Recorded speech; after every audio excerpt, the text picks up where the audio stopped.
अस्सलाम वालेकुम। आप सबका बहुत बहुत शुक्रिया और इतना ज़्यादा प्यार देने के लिए, इतना हमारे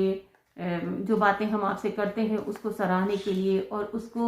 ये साबित करना कि हाँ सच में ये सच है और जो बातें हम आपसे करते हैं और आप लोगों तक मैसेज छोड़ना चाहते हैं वो आप लोगों को पसंद आ रहा है और आप लोग उसको बहुत मोहब्बत और प्यार दे रहे हैं। इसका बहुत बहुत एक बार फिर से शुक्रिया। तो आज हम जो बात करने जा रहे हैं वो इस्लाम से जुड़े जो लोग हैं, जो इस्लाम में है या जो इस्लाम को मानते हैं, अल्लाह ताला ने उनको इस्लाम में पैदा किया है कि वो अपनी बख्शिश के लिए बहुत सारे रास्ते चुन सकते हैं और उनकी बख्शिश हो सकती है, लेकिन वो उस चीज़ों को मानते नहीं और उन चीज़ों को समझना नहीं चाहते। तो मेरी निगाह में इस्लाम से अच्छा कोई भी मज़हब, हम किसी मज़हब की बुराई नहीं करते, लेकिन इससे अच्छा मज़हब आपको कहीं नहीं मिलेगा। किसी भी मज़हब में जाएं आपको बहुत तरह से अच्छाइयाँ दिखेंगी, लेकिन बहुत आपको उसमें बुराइयां भी नजर आने लगती हैं। लेकिन एक इस्लाम ऐसा मजहब है जिसमें आपको कहीं भी किसी भी तरह से कोई भी आपको बुराई नजर नहीं आएगी। उसमें हर चीज बड़ी पाकीज़गी के साथ, बहुत ही सफाई के साथ, बहुत ईमानदारी के साथ, इंसाफ के साथ और हर चीज को बड़ी बारीकी के साथ बताया गया है। लेकिन हमारी गलती क्या है कि हम उन चीजों को जानते भी हैं, समझते भी हैं, लेकिन फिर भी नहीं समझना चाहते। तो इस्लाम से अच्छा मजहब जब नहीं है, हम इस चीज को समझ रहे हैं कि इससे अच्छा मजहब नहीं है, तो हमारी जिम्मेदारी बनती है कि फिर हम उसमें जो भी चीजें हमको बड़ी ताकीदगी के साथ या बहुत ही बारीकी के साथ समझाई गई हैं, तो हम उनको माने भी, उनको समझे भी। हम किसी भी मुल्क में रहते हों, किसी भी फिरके से हों, कहीं भी रहते हों, किसी भी दुनिया के किसी कोने में रहते हों, लेकिन हमारी जबान तो बदल सकती है, लेकिन इस्लाम में जो चीजें बता दी गई हैं कुरान के हवाले से, हदीस के हवाले से, हमारे रसूल के हवाले से, वो चीजें कतई नहीं बदल सकती। वो चीजें जो बता दी गई हैं, हम कहीं भी हों हमको उसी बातों को फॉलो करना पड़ता है, हमको उन्हीं बातों को मानना पड़ता है। हम अगर उन बातों को नहीं मानते या हम उन बातों को से दूर होते हैं या हम उन बातों को जरा भी नजरअंदाज करते हैं, तो कहीं ना कहीं हम खसारे में आ जाते हैं और हमको कहीं ना कहीं शर्मिंदगी का सामना पड़ता है और हम गुनाहों के एक बड़े दलदल में फंस जाते हैं। मगर इस्लाम में जो कानून और तरीके बताए गए हैं वो कोई भी तरीका किसी एक के लिए नहीं है कि वो सिर्फ किसी एक के लिए है कि भाई वो फलां ही मानेगा और किसी के लिए नहीं है। ऐसा बिल्कुल भी नहीं है। वो उसके बताए हुए हर कानून, हर बात वो सबके लिए है। बस फर्क क्या है, जो मान लेते हैं उनके लिए तो बड़ी आसानियां जिंदगी बना देती है, लेकिन जो नहीं मानते या जो उन चीजों से दूर हो जाते हैं उनके लिए आगे चलकर बहुत ज्यादा दुश्वारियां सामने आती हैं। उनको फिर लोग ये कहने पर कि मेरा नसीब ऐसा है या हमारे साथ ही ऐसा होता है या हमने ऐसा नहीं किया था, उनको ये पता ही नहीं होता कि अनजाने में उन्होंने कौन सी गलती कर दी या उनसे अनजाने में क्या हो गया ऐसा जिसका अल्लाह ताला ने इतना बड़ा उनको पनिशमेंट दे दिया या उनके साथ इतनी ज्यादा प्रॉब्लम आ गई। हर चीज किसी ना किसी मसलहत के तहत बताई गई है इस्लाम में। कोई भी बात ऐसी नहीं है कि जिसको आप ये कह दें कि नहीं नहीं ये इसलिए नहीं, ये इसलिए बताई गई है। और कोई भी बात ऐसा नहीं है कि सिर्फ एक औरत के लिए है, वो मर्द के लिए नहीं। अगर इबादत बताई गई है तो वो सब के लिए बताई गई है। अगर ठीक से रहना या उसकी हर पाबंदी या उसके हर बताए हुए तरीके को मानना एक के लिए तो वो सब के लिए उसी तरह से है। उसी तरह से हमको रिश्ते भी उसने बताए हैं। इस्लाम में हर रिश्ता बहुत पाकीज़ा है, बहुत अच्छा है, बहुत मोहब्बत और खुलूस से रखने वाला रिश्ता है। और उसमें किसी भी रिश्ते को आप अगर अच्छी तरह से नहीं निभाते या उसमें कहीं भी आप कोताही करते हैं या आप किसी भी तरह से उसको बड़ा हल्के में ले लेते हैं या आप सोचते हैं अरे नहीं चलो ठीक है कोई बात नहीं, तो कहीं ना कहीं आपको फिर ऐसी ऐसी परेशानियों में, ऐसी मुश्किलों में अल्लाह मुब्तला कर देता है कि आप सोच भी नहीं सकते कि ये क्या हो गया या हमें इन चीज़ों को सोचा ही नहीं था कि इतना ये चीज़ें हम पे भारी पड़ेंगी या ये चीज़ें हमको इतना परेशान कर देंगी या हमारे पर अल्लाह इतना बड़ा गुनाह जो है वो मुसल्लत कर देगा कि हम उससे निकल नहीं पाएंगे। रास्ता कोई भी हो, लेकिन अगर आप इस्लाम के मानने वाले हैं और आपको बहुत बारीकी पता है या आपको कहीं से मालूमात हुई है, तो आपका फर्ज है कि आप उन चीज़ों को बहुत ही अच्छे से और बहुत ही बारीकी के साथ उन बातों को समझें, उन्हीं चीज़ों पर अमल करें और उन चीज़ों को बड़े ही खूबसूरती से सजा के रखें। तो इसी तरह से उन्हीं रिश्तों में से एक रिश्ता आ जाता है माँ का। जब माँ की बात की जाती है, और आप ये सोचिए कि वो किस तरह से एक लंबा सफर तय करके बच्चे को पाल पोस के एक अच्छी जगह पर या एक अच्छे मुस्तकबिल पर लाके खड़ा करती है, उसके साथ हर वक्त पेट में रहने से लेके बाहर पूरी जिंदगी उसके साथ ही हर तरह के उसको ऐश इशरत देने की कोशिश करती है, उसकी हर छोटी छोटी जरूरतों को पूरा करने की कोशिश करती है। जिस लायक होती है वो उसके साथ बिल्कुल हर वक्त लगी रहती है। और उसके बाद वही बच्चे जब बड़े हो जाते हैं और माँ के साथ बुरा बर्ताव करते हैं या माँ के साथ तकलीफ देने वाली हरकतें करते हैं या उनकी हर बात को वो इग्नोर करते हैं या उनके साथ वो बुरा बर्ताव करते हैं या उनको घर से बेघर, सबसे बड़ी बात कि उनको घर से बेघर कर देते हैं। क्योंकि जब बच्चा छोटा होता है तो माँ ताकतवर होती है लेकिन जब बच्चा बड़ा हो जाता है तो माँ की ताकत कम हो जाती है, और उस वक्त वो अपनी माँ पर या अपने बाप पर उन ताकतों का इस्तेमाल करता है। तो वो लोग अब इस वक्त आपकी इतनी ताकत के बराबर नहीं है कि आप उनको इतनी तकलीफ दे रहे हैं और वो आपकी उन चीजों का मुकाबला कर सके। और जब ऐसा नहीं होता और वो खामोश हो गए और उन्होंने आपकी किसी भी बात को नजरअंदाज कर दिया कि ठीक है भाई, अब तो हम कमजोर हैं, इनका जो मर्जी वो करें, या ये हमको जिस तरह चाहें रखें, जिस तरह चाहें हमारे साथ जुल्म तशद्दुद करें, तो उस हालत में क्या होता है, अगर माँ बापों ने अपना हाथ या अपनी जबान को खामोश कर लिया और ये सोच लिया कि कोई बात नहीं, अब हमको खामोशी इख्तियार कर लेना है, और माँ को घर से बेघर कर दिया और माँ दर दर की ठोकरें खाती है या किसी ऐसी जगह पे रहने लगती है जहां पर रह के उसकी शर्मिंदगी है या उसके साथ बुरा है या उसको रह के बहुत तकलीफ है, तो वो कहीं ना कहीं आपसे वो नहीं कह पाती, लेकिन कहीं ना कहीं उसका दिल उन चीजों से रो रहा होता है कि हमने इतनी मुश्किल से इस गृहस्थी को बनाया, हमने एक एक लम्हा इन चीजों को सजा के संवार के और साफ सुथरा करके, और इस घर में हमने इतने दिन गुजारे, और आज औलादें इतनी बड़ी हो गई कि वो माँ के साथ इस तरह का बर्ताव करें कि माँ को बेघर कर दें या माँ को ले जाके किसी ओल्ड होम में डाल दें, या माँ बाप के साथ इस हद तक चले जाएं कि उनको भूखा और प्यासा रखें, या उनकी किसी दवा इलाज में भी किसी तरह की पाबंदी ना रखें और बल्कि उनको और तकलीफें दें या उनके साथ बुरा बर्ताव करें। इन हालातों में जब आप ज्यादा कर जाते हैं और आप सोचते नहीं, तो अल्लाह तो आपकी हर हर हरकत को लिख रहा होता है, क्योंकि इस्लाम में माँ बापों की बड़ी अहमियत और बहुत फराइज हैं उनके कि आप उनके सामने उफ ना करें। लेकिन हम उफ तो करना बड़ी दूर की बात, हम उनको बोलने भी नहीं देना चाहते, हम उनकी किसी तकलीफ को समझना भी नहीं चाहते, हम उनके साथ हर वो काम करना चाहते हैं, ऐसा लगता है कि ये हमारे माँ बाप नहीं बल्कि ये एक सड़क पर से आए हुए लोग हैं जिनको हम जितना मर्जी कुछ भी बोल सकते हैं, जितना मर्जी हम कुछ भी कर सकते हैं, और इसका कोई पूछने वाला नहीं है। हो सकता है कि उसका कोई पूछने वाला ना हो, लेकिन अल्लाह तो है ना, और जब अल्लाह पूछता है तो फिर आप उनसे बच नहीं सकते, आप कहीं ना कहीं इस तरह खसारे में आ जाएंगे। इन तरीकों पे आपका वो हशर हो जाता है कि फिर आपसे तौबा का वक्त भी नहीं रहता कि आप अब तौबा कर सकें। और इन हालातों में हमने बहुत सारी ऐसी फैमिलीज देखी हैं जिन्होंने माँ के साथ बहुत बुरा बर्ताव किया, पूरे पूरे घर तबाह हो गए, क्योंकि माँ बाप खामोश हो गए और उन्होंने सोचा कि भाई अब हमारी इतनी ताकत नहीं है कि हम इनका मुकाबला कर सकें और इनको किसी भी तरह से रोक सकें या हम इनको समझा सकें। उस हालत में ये हुआ कि वो घर तबाह और बर्बाद हो गए, न औलादें सुकून से रह पाई। उन्होंने पैसा तो बहुत कमाया या उन्होंने कहीं ना कहीं से कुछ तो अपनी रोजी रोटी कर ली, लेकिन कोई सुकून से नहीं है, हद तक कि वो घर तबाह हो गए। उन घरों का कोई पूछने वाला नहीं, उसमें चिराग जलाने वाला नहीं कोई बचा। तो इन चीजों को अगर हम वक्त रहते संभाल लें तो ज्यादा बेहतर है, और हमने वक्त निकाल दिया और उसके बाद हमने कहा कि अरे वो हमसे गलती हो गई, तो आपने वक्त निकाल दिया है, अब आपके पास किसी भी माफी के लिए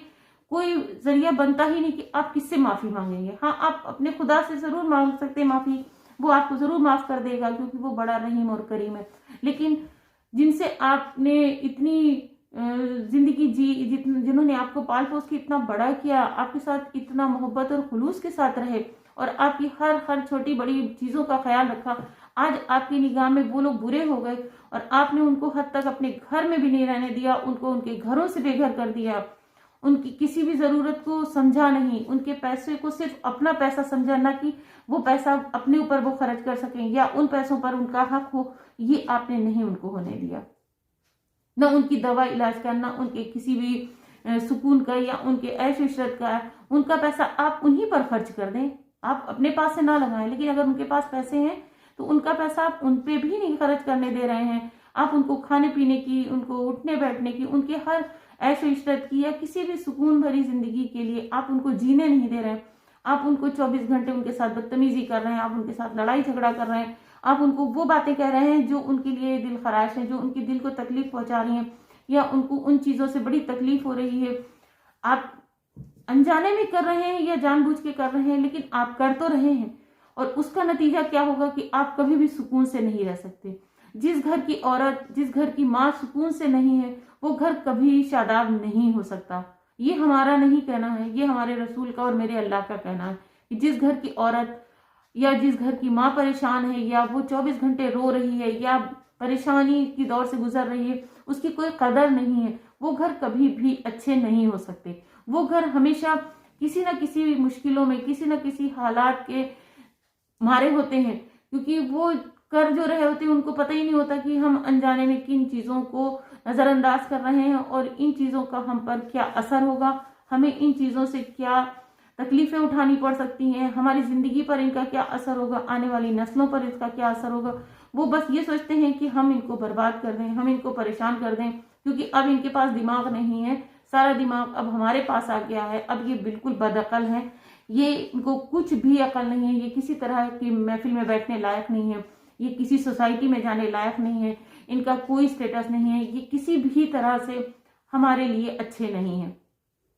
आप एक बार गौर क्यों नहीं करते कि ये वही माँ बाप हैं जिन्होंने आपको पहले छोटे से लेकर और इतना बड़ा कर दिया, आपको हर तरह की तमीज तहजीब सिखाई, आपको किसी लायक बना दिया। आज वही माँ बाप आपको गढ़ने लगे और आप उनको हर वक्त बुरा कर रहे हैं, या आप उनके लिए हर वक्त बुरा सोच रहे हैं, उनके साथ बुरे अमल कर रहे हैं।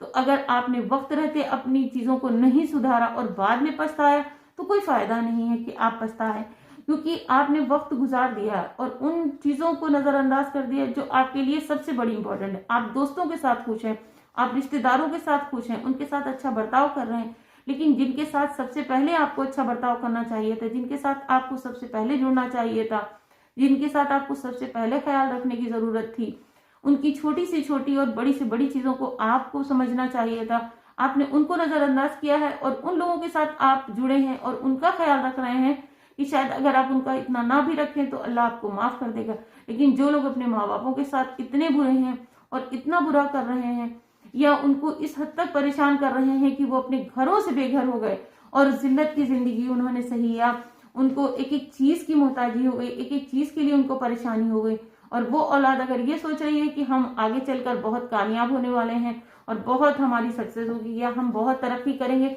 ये शायद उनका एक सोचने का तरीका है। ये वो सिर्फ सोच तो सकते हैं लेकिन वो कभी कामयाब नहीं हो सकते। और अगर वो बिना किसी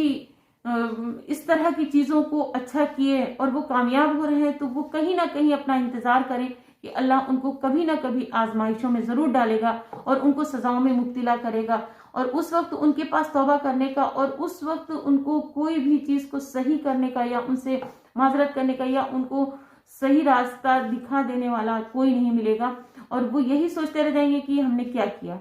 और जब आप उस वक्त सोचेंगे तो आपके पास कोई ऑप्शन नहीं होगा कि आप किसी भी चीज को अच्छा कर सकें या ठीक से उन हालातों को कर लें, या उस वक्त आप अपने माँ बापों से माफी मांग सकें, क्योंकि वो जब इस दुनिया से रुखसत हो जाएंगे तो आपके लिए दुआ के दरवाजे बंद हो जाएंगे।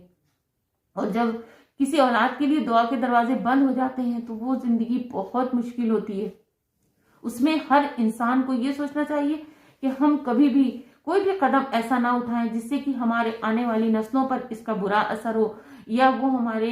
लिए एक बुरा मैसेज हो जाए कि हाँ तुमने अपने माँ बापों के साथ क्या किया है, फिर आपकी औलाद भी आपके साथ वैसा ही करेगी जो आपने अपने माँ बापों के साथ किया होगा। आपकी दुनिया की किसी को भी आप खुश रखें या ना रखें, लेकिन आप सबसे पहले अपने माँ बाप का बहुत ख्याल रख लें। खासकर जब वो बूढ़े हो जाएं तो उनका बहुत ख्याल रखें, क्योंकि एक वक्त होता है कि जब आप छोटे होते हैं तो वो आपका ख्याल रखते हैं, और जब वो आज कमजोर हैं और वो एक बच्चे की तरह हो गए हैं तो आपका फर्ज है कि आप उनका ख्याल रखें, उनको हर तरह की सहूलत दें, उनके साथ हर छोटी बड़ी चीजों में जुड़ें, उनकी हर चीज को ध्यान से सुने और बात को कोशिश करें कि जहां तक आपसे हो सकता है। अगर आपके पास पैसा नहीं है तो कोई बात नहीं, आप उनकी बात को सुन के, अगर उनके पास पैसा है तो आप उनके ही पैसे से उनके कामों को पूरा कर दें, लेकिन जबान अच्छी रखें, अमल अच्छा रखें, अंदाज अच्छा रखें, उनको टाइम दें, उनके पास बैठें, उनकी अच्छी और बुरी जो भी बातें वो कर रहे हैं, क्योंकि इस वक्त वो जहनी भी कमजोर हो चुके होते हैं, तो आप उनकी किसी बात को इतना ना सोचें कि अरे ये ऐसा हो गया या उन्होंने ऐसा बोल दिया। क्यों? क्योंकि वो आपको कभी ना कभी तो जब आपका अकल छोटी थी या आप इतना नहीं समझदार थे तो उन्होंने आपकी बात को समझा है। तो इसलिए आप कोशिश करें कि आज वक्त आ गया है तो हम क्यों ना इनकी बात को समझें और इनकी बात से जुड़े और इन चीजों को हम इनकी पूरा कर दें। जरूरी नहीं है कि हर काम पैसे से ही होता, बहुत सारी चीजें आपको सुकून जबान से भी देती हैं कि आप उनके साथ अमल से सुकून के साथ रहें, उनको सुकून दें, या उनको कोई चीज उनकी जरूरत है तो आज नहीं कल पूरी करने की कोशिश कर दें कि चलो आज नहीं हम पूरी कर पाए कल कर देंगे। आप उनसे प्यार और तहम्मुल और सब्र के साथ उनके साथ जुड़े, जरूर वो आपको माफ भी कर देंगे और आपको वो समझेंगे भी। क्योंकि जब माँ बाप बूढ़े हो जाते हैं तो सिर्फ उनको अपने आसपास अपनी औलाद की जरूरत होती है, ना कि उनको जरूरत होती है कि वो आपकी दौलत पर ऐश करना चाहते हैं। वो आपकी दौलत से उनको मतलब नहीं होता, वो सिर्फ आपके सहारे को चाहते हैं कि आप उनको सहारा दें और आप उनके साथ जुड़ें, आप उनके साथ मोहब्बत और खुलूस से रहें। इस्लाम में हर जगह पर रिश्तों की इतनी ज्यादा हर बात बताई गई है, वो रिश्ता कोई भी हो, लेकिन खासकर माँ को तो अल्लाह ताला ने कहीं भी ये नहीं कहा कि तुम उसको नजरअंदाज कर दो या बाप को कहीं नजरअंदाज कर दो। क्यों? क्योंकि ये जब एक उम्र को पहुंच जाए तो उनके साथ बहुत नरम हो जाओ, बहुत ही इतने सॉफ्ट हो जाओ कि उनको ये एहसास ना हो कि हम बूढ़े हो गए। और वो जो आपके सामने आएंगे, जब भी वो आपकी तरफ निगाह उठा के देखें, आप उनके साथ बड़े प्यार और खुलूस के साथ रहें, क्योंकि जितना आप उनके साथ खुलूस से होंगे अल्लाह ताला आपके उतरे ही रास्तों को आसान कर देगा और आपकी हर मुश्किल हर परेशानी दिन ब दिन दूर होती चली जाएगी। और उनकी दुआओं से आप बहुत फूले फलेंगे भी और शादाब भी होंगे और आपका दिल भी बहुत सबसे बड़ा सुकून में होगा कि नहीं, हमने अपने माँ बापों के साथ कुछ बुरा नहीं किया है। और उनकी दुआएं आपके लिए पूरी जिंदगी बल्कि आपकी नस्लों तक आपको सुकून देंगी और आपके लिए अच्छे रास्ते बना के जाएंगी। तो अगर हम इस्लाम के मानने वाले हैं तो हमारा सबसे पहला फर्ज है कि हम उसके रास्ते पर चलें और गुमराह ना हो, हम किसी की बातों में ना आए, हम किसी के बहकावे में ना आए और हम अपने माँ बापों को इग्नोर ना करें, हम उनके साथ बुरे बर्ताव ना करें, हम उनको जो भी है जैसी भी जिंदगी है हम उनके साथ अच्छी गुजारने की कोशिश करें, हम उनके हर छोटी बड़ी चीज को ख्याल रखें, हम उनके हर काम को बड़े सुकून के साथ करने की कोशिश करें, उनको झिड़के नहीं, उनके साथ बुरा बर्ताव न करें, उनको जवाब न दें, क्योंकि एक टाइम वो आपके साथ सॉफ्ट थे, आज आप उनके साथ सॉफ्ट हो जाएं। और हमारी पहचान ये होनी चाहिए कि नहीं, और मजहब तो ऐसा कर सकते हैं पर इस्लाम में ऐसा नहीं हो सकता कि इस्लाम के मानने वाले अपने पेरेंट्स के साथ, अपने बड़ों के साथ या अपने माँ बापों के साथ कुछ भी गलत करेंगे। वो कोई भी रिश्ता हो, आपको अल्लाह कहीं ना कहीं माफ कर देता है अगर आपने दिल से माफी मांग ली कि हाँ हमने किसी के साथ गलत किया है। लेकिन माँ बापों के साथ तो आपको दुनिया में उनके साथ अच्छा करना होगा। अगर आप अपने पीछे अच्छा चाहते हैं, अपने बच्चों का अच्छा चाहते हैं, अपने रिश्तों को अच्छा बनाना चाहते हैं, तो कहीं ना कहीं आपको सोचना पड़ेगा और समझना भी पड़ेगा कि नहीं, हमको ये चीजें माननी भी पड़ेंगी। उससे हमारी पहचान भी होगी, हमारा दिल भी मुतमईन होगा। क्योंकि जिस घर की माँ अगर रोती है और परेशान होती है या अपने माँ बाप परेशान होते हैं, वहां पर औलाद को कभी भी सुकून नहीं मिलता। और ये किसी एक का कहना नहीं, ये हमारे अल्लाह का कहना है कि जिस घर की औरत रोएगी और माँ परेशान होगी, उस घर में कभी भी बरकत नहीं होगी। कोई चीज ज्यादा बड़ी है तो आप उसको बड़े प्यार से समझा सकते हैं, लेकिन उस चीजों को झिड़के नहीं, उन चीजों को नजरअंदाज ना करें और उनके साथ बुरा बर्ताव ना करें। कोशिश करें कि माँ खुश रहे। माँ की फर्माबरदारी में आपकी कोई बुराई नहीं है। अगर माँ के फर्माबरदार हैं तो लोग आपको मिसाल देंगे कि भाई वो माँ बाप का बड़ा फर्माबरदार है, उससे कहीं भी आपकी किसी तरक्की में कहीं रुकावट नहीं होगी, उनकी किसी भी बात में मान लेने में आपका कोई नुकसान नहीं है। अगर नुकसान हो रहा है तो आप उनको समझाने की कोशिश करें, प्यार से समझा दें कि देखिए ऐसा करेंगे तो ऐसा हो जाएगा, जरूर वो आपकी बात को समझेंगे। और अगर नहीं भी समझते तो आप उनको ना बताएं, लेकिन आप रास्ते बदल दें, लेकिन आप उनको तकलीफ ना दें और उनको घर से बेघर ना करें। कि हमारे मजहब में ये कहीं नहीं है कि जब माँ बाप बूढ़े हो जाएं तो आप उनको ओल्ड होम में भेज दें या उनको घर से बेघर कर दें और आप उनकी बनाई हुई प्रॉपर्टी जायदाद और उनके पैसों पर ऐश करें। क्यों? कल आपको भी पेरेंट्स बनना है, आपको भी माँ बाप की जगह लेना है, तो आपकी औलाद जो आपको देखेगी वो आपको वही जवाब देगी कि आपने भी तो यही किया है। तो उम्मीद है आपको हमारी ये वीडियो जरूर पसंद आएगी और आप एक बार जरूर सोचेंगे कि कहीं भी कुछ भी हो, लेकिन हम अपने पेरेंट्स के साथ, उनकी अगर कोई बात हमको बुरी लग रही है तो हम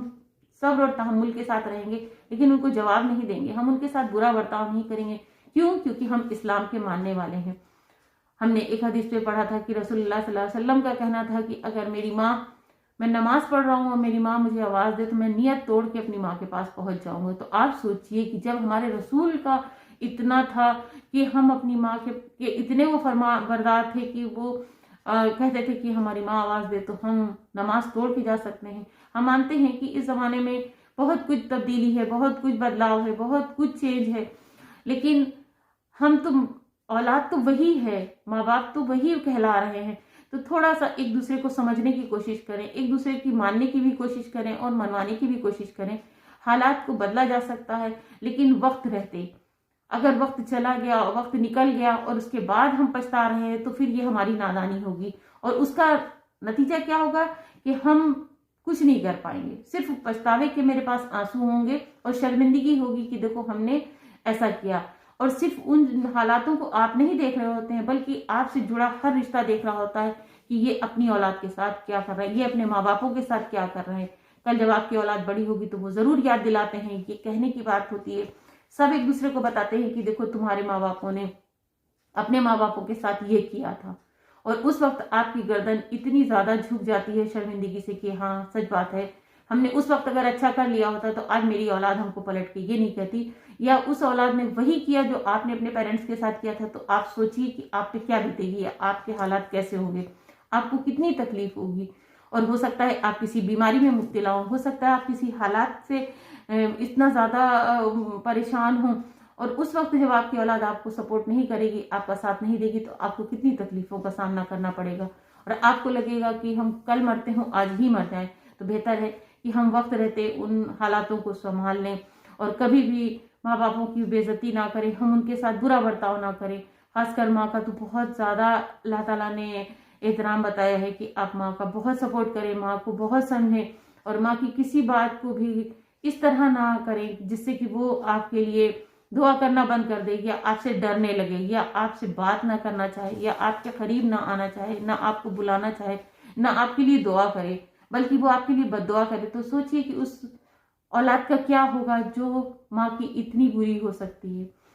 मिलते हैं एक नई वीडियो के साथ। अगर आपको हमारी ये वीडियो पसंद आती है तो आप लाइक करें, शेयर करें और फ्रेंड्स में जरूर शेयर करें, जिससे कि अगर कोई भी आपके आसपास इस तरह का इंसान है तो उसको भी वक्त रहते ही संभल जाना चाहिए। और अगर आपके आसपास कुछ ऐसा हो रहा है तो आप जरूर बताएं और उनको रोकें कि नहीं, माँ के साथ ऐसा बर्ताव मत करो जिससे कि तुम्हारी आखिरत खराब हो। मिलते हैं एक नई वीडियो में। अल्लाह हाफिज।